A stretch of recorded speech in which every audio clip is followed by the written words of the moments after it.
அதனை மூன்றெழுத்ததனால் மூன்றெழுத்தாக்கி மூன்றெழுத்தை என்று கொண்டிருப்பார். மூன்றெழுத்தை ஏற்று கொண்டிருப்பார் கிரக்கனன் குடைய பொருட்டோ தமன் இருக்கை பொருட்டோ தமன் இருக்கை மூன்றடி நிமிர்த்து மூன்றினில் தோன்றி மூன்றினில் மூன்றுருவானான் காந்தடம் பொழில் சூழ் கங்கையின் கரை மேல் கங்கையின் கரை மேல் கங்கையின் கரை மேல்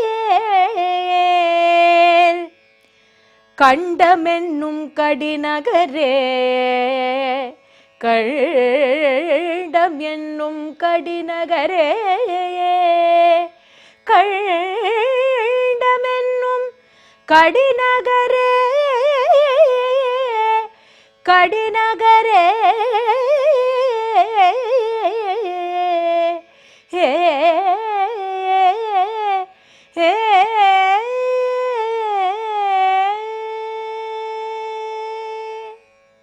நேயர்கள் அனைவருக்கும் இனிமையான வணக்கங்கள். பக்தி நேரம் நிகழ்ச்சியில 108 திவ்ய தேசங்களை பத்தி பார்த்துட்டு வரும் பொழுது வடநாட்டு திவ்ய தேசங்களை பற்றி பார்த்துட்டே வரோம். வடநாட்டு திவ்ய தேசங்கள்ல 3 திவ்ய தேசங்களை இதுவரைக்கும் நம்ம தரிசனம் பண்ணியிருக்கோம். அயோத்தியா, நைமிஷாரண்யம், அதே போல ஜோஷிமட், திருப்பிருதி அப்படின்னு சொல்லக்கூடியது. இன்றைய தினம் நம்ம ஸ்மரிக்கக்கூடிய திவ்ய தேசம் எது அப்படின்னு பார்த்தா தேவப்பிரயாகை அப்படின்னு சொல்லி இன்னைக்கு நம்ம அழைக்கின்றோம். ஆழ்வார்களுடைய வாக்கின்படி கண்டமெனும் கடிநகர் அப்படின்னு ரொம்ப அழகாக சொல்லப்படுகின்றது. இந்த தேவப்பிரயாகை அப்படின்னு சொல்லக்கூடிய அந்த இடத்தினுடைய ஒரு வழிபாடு, முன்னாடியே சொன்னது போல மூர்த்தி வழிபாடு அப்படிங்கிறது ஒரு பக்கம் உண்டு. இங்க உற்சவ மூர்த்திக்கு ரொம்ப கோலாகலமான ஒரு வழிபாடு உண்டு.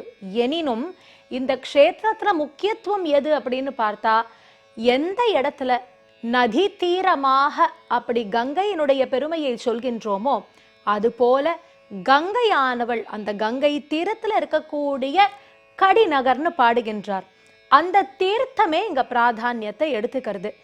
கங்கையோடு நதிகள் கலக்கிறது அப்படின்னு சொல்லிண்டே வருவோம். 5 பிரயாக க்ஷேத்திரங்கள் ரொம்ப முக்கியம். அதுல முதல் பிரயாக தான் இந்த தேவ பிரயாக அப்படின்னு சொல்லக்கூடியது. அதாவது கீழேந்து இப்ப நம்ம மேல போயிட்டே இருக்கோம். அந்த மாதிரி எப்படி கீழேந்து மேல போகணும்? ஹரித்வார் தான் முதல்ல. இந்த ஹரித்வார்ங்கிறது கங்கை அப்படின்னு நம்ம ரொம்ப ஸ்லாகிச்சு ஹரித்வார்ல கங்கா ஸ்நானம் செய்வோம். ஹரிக்கு போடி அப்படின்ட்டு அங்க ஒரு இடம் உண்டு. அந்த ஹரிக்கு போடி அப்படின்னு சொல்லக்கூடிய இடம்னா ஹரியினுடைய பாதம்னு அர்த்தம். அந்த இடத்துல இன்னைக்கும் அந்த கங்கா ஹாரதி சாயந்தர நேரத்துல பார்த்தா அவ்வளவு அழகாக இருக்கும். அந்த ஹரித்வார்ல தான் பகீரதன் என்று சொல்லக்கூடிய மன்னன் பிரார்த்தித்து பிரயத்தனப்பட்டு கங்கையை பூமிக்கு கொண்டு வரார். வானதியான கங்கையை பூமிக்கு அழைத்து வரும்படியானதான் பாகீரதின்னு பேரு. பகீரதன் கொண்டு வந்ததுனால பாகீரதி அப்படின்னு அந்த நதிக்கே ஒரு பெயர் ஏற்படுகின்றது. இப்போ இந்த ஹரித்வார், ரிஷிகேஷ் ரெண்டும் ஒவ்வொரு சைட்ல இருக்கு. ரிஷிகேஷுங்கிறது ரிஷிகள் தபஸ் பண்ணக்கூடிய இடம். லக்ஷ்மண் ஜூலாங்கிறதெல்லாம் அங்கதான். லக்ஷ்மணன் தபஸ் பண்ண இடமும் அதுதான். இந்த பக்கம் ஹரித்வார் இருக்கு. இப்போ இங்கேருந்து நம்ம கொஞ்சம் கொஞ்சமா மேல போக ஆரம்பிக்கணும். அப்படி மேல போகும் பொழுது 70 மைல் கிட்டத்தட்ட அந்த டிஸ்டன்ஸ்ல முதல்ல வரக்கூடியது தேவப்பிரயாகை. இந்த தேவப்பிரயாகைக்கு அடுத்து இன்னும் கொஞ்சம் மேல போனா ருத்ரப்பிரயாக் அப்படின்னு சொல்லக்கூடியது. அதுக்கும் அடுத்து கொஞ்சம் மேல போனா கர்ணப்பிரயாக்னு சொல்றது. அதுக்கும் மேல கொஞ்சம் போனோம் அப்படின்னு சொன்னா அங்க நம்ம ஏற்கனவே பார்த்தோமே நந்த பிரயாக் அப்படின்னு சொல்லக்கூடியது. கடைசியில உச்சியில விஷ்ணு பிரயாக், பத்ரி அப்படின்னு அது ஏறிண்டே போகக்கூடியது. ரொம்ப அழகா இருக்கும், பார்த்துட்டே இருக்கலாம் போல இருக்கும், அங்கேயே இருந்து விடலாமோங்கிற எண்ணம் நம்ம எல்லாருக்கும் ஏற்படும். அந்த அளவுக்கு அழகான க்ஷேத்திரம் இந்த தேவப்பிரயாக் அப்படின்னு சொல்லக்கூடியதுல. பாகிரதியோட சேரக்கூடிய நதி எது அப்படின்னா அலகாநந்தா அப்படின்னு சொல்லக்கூடியது சேருகின்றது. ஒவ்வொரு இடத்துல அந்த மாதிரி ஒன்னொன்னு சேருது. ஒரு இடத்துல பிண்டரி சேருகின்றது, ஒரு இடத்துல கருண நதி சேருகின்றது. அந்த மாதிரி அங்கங்க அழகா அப்படி சேர்ந்துட்டே வருது. மந்தாகினி ஒரு இடத்துல, நந்தாகினி அப்படி அந்த மாதிரி ரொம்ப அழகா இருக்கும். இங்க தேவப்பிரயாகல பார்க்கும் பொழுது ரொம்ப அழகா அலகானந்தாவும் பாகிரதியும் சேருகின்றது. இந்த பாகிரதி அலகானந்தாவை நம்ம பார்க்கவே முடியும். ரெண்டு நதிகள் ஒன்று சேரும்போது அந்த ஒன்று சேர்ற இடத்த பார்த்தோமே ஆனா வர்ணஜாலம்னு நம்ம சொல்றோம் இல்லையா, அந்த மாதிரி அந்த வர்ணத்தை நம்மளால பார்க்க முடியும். ரெண்டு நதி ரெண்டு கலர். இந்த பாகிரதின்னு சொல்லக்கூடியது ஒரு மாதிரி ஒரு கிரீனிஷ் ப்ளூ, பச்சையா இருக்கக்கூடியது. அந்த மாதிரி இந்த பக்கம் அலகானந்தா பார்க்கும் பொழுது ஆல்மோஸ்ட் ஒரு ரெட்டிஷ் ப்ரௌனா இருக்கும். ப்ரௌன், கிட்டத்தட்ட ஷேட் ஆஃப் அ ப்ரௌன், நல்ல டார்க் ப்ரௌன்ல இருக்கும். அந்த அலகானந்தாவும் பாகிரதியும் சேர்ற இடத்துல பார்த்தா ஒரு கோடு போட்ட மாதிரி அப்படி அழகா இருக்கும். இந்த பக்கம் அப்படி பச்சை இருக்கும், இந்த பக்கம் அந்த ப்ரௌன் தெரியும் நமக்கு. அது ரெண்டும் சேர்ந்து அதுக்கப்புறம் அங்கேருந்து போகும். ஆனா அந்த ஒரு டிஃபரன்ஸை நம்ம சாதாரணமாக பார்த்துட முடியும். நம்மளோட கண்ணு அதுக்கு தனியாக ஒரு லென்ஸ் வேணும்னு அவசியம் கிடையாது. நம்ம எங்கேயோ மலை உச்சியில் நின்று அங்கேருந்து பைனாகுலர் அப்படிங்கிற அவசியம் எல்லாமே கிடையவே கிடையாது. எப்படியே இறங்கி நம்ம தீர்த்தம் ஆட போகும் பொழுது அந்த இடத்துல இருந்து பார்த்தாலே தெரியும். அதோட பாகிரதி அழகா மிருதுளமா அப்படி மெல்ல வரக்கூடியவள். இந்த பக்கம் அலகானந்தா எப்படின்னு பார்த்தா நல்ல வேகமா வருவா. அந்த மாதிரி ரெண்டு நதியும் சங்கமிக்க கூடியதுதான் இந்த பிரயாகைன்னு சொல்லக்கூடியது, தேவ பிரயாகை என்று அழைக்கப்படுவது. ரொம்ப அழகு. அமிழ்த தீர்த்தம் ஆடணும் என்று சொல்லப்படுகின்றது. அதாவது முங்கி ஸ்நானம் பண்ணணும். நம்ம அங்கேயும் போயிட்டு கையில ஒரு சொம்போ மக்கோ வச்சுட்டு ஸ்நானம் பண்றது அப்படிங்கிறது இல்லாம முயன்ற அளவுக்கு நம்ம அங்க சங்கிலி எல்லாம் நன்னா வச்சிருக்கா, அந்த சங்கிலி எல்லாம் பிடிச்சுண்டு ஒருத்தருக்கொத்தர் பிடிச்சுண்டு ஸ்நானம் செய்ய முடியும். படித்துறையும் ஸ்நானம் செய்யறதுக்கு வாட்டமாகத்தான் இருக்கு. ஆனா நல்ல ஃபோர்ஸா போய் அது சங்கமம் ஆற இடத்துல நம்ம ஸ்நானம் பண்ண முடியுமானா அது கஷ்டம். ஏன்னா சங்கிலி எல்லாம் அவளே போட்டிருப்பா. ஏன்னா அந்த ஃபோர்ஸ் அப்படி வர்றதுனால அவ்வளவு எளிமையா அந்த இடத்த நம்மளால நெருங்கி விட முடியாது. ஆனா தீர்த்தம் ஆடுறதுக்குன்னு அழகா இருக்கு, அந்த இடத்துல போய் நம்ம அவசியம் நம்மளால ஸ்நானம் பண்ண முடியும். ரொம்ப ரொம்ப அழகான ஒரு இடம் தேவப்பிரயாகை அப்படின்னு சொல்லுவது. இப்ப இந்த தேவப்பிரயாகையில என்ன மேன்மை? எந்த பாவம் பண்ணாலும் விமோசனம். பஞ்ச பாண்டவர்கள் மகாபாரத யுத்தத்தை ஜெயித்தார்கள். ஆனால் கூட சொந்த சகோதரர்களைத்தானே வதம் பண்ணக்கூடிய ஒரு சூழல் ஏற்பட்டது. அது பாவம் தானே. வெற்றி என்பது சந்தோஷமாக இருந்தால் கூட அந்த வெற்றிக்கு பின்னாடி இருக்கக்கூடிய பாவங்களுக்கு விமோசனம் வேண்டுமே. அப்போ பஞ்ச பாண்டவர்கள் இங்கு இந்த பிரயாகையில ஸ்நானம் பண்ணித்தான் அவர்கள் பாவத்தில் இருந்து அவர்களுக்கு ஒரு விமோசனம் கிடைக்கின்றது. ஸ்ரீ ராமச்சந்திரமூர்த்தியே ராவண சம்ஹாரத்துக்கு அப்புறம் இந்த இடத்துல தீர்த்தம் ஆடி தபஸ் பண்றாராம். இன்னைக்கும் ராமன் தபஸ் பண்ணினா அந்த பாறை அங்க இருக்கு. இடது கால் வலது காலோடு ரொம்ப அழகா நம்ம ராமனை அங்க பார்க்க முடியும். அந்த பிரயாகில் இருக்கக்கூடிய உற்சவ மூர்த்தியானவருக்கு 10 நாள் உற்சவம் உண்டு. அந்த 10 நாள் உற்சவத்தை இந்த ராமன் சாஞ்சுட்டு தபஸ் பண்ணின பாறையில தான் அங்க வந்துடுவார் பெருமாள். அங்கதான் அந்த உற்சவம் கோலாகலமாக இன்றும் நடைபெற்று வருகின்றது. அது மட்டுமல்ல, இன்னொரு ஆச்சரியமான சரித்திரம் அந்த ஊர் வழக்கத்துல சொல்லப்படுகின்றது.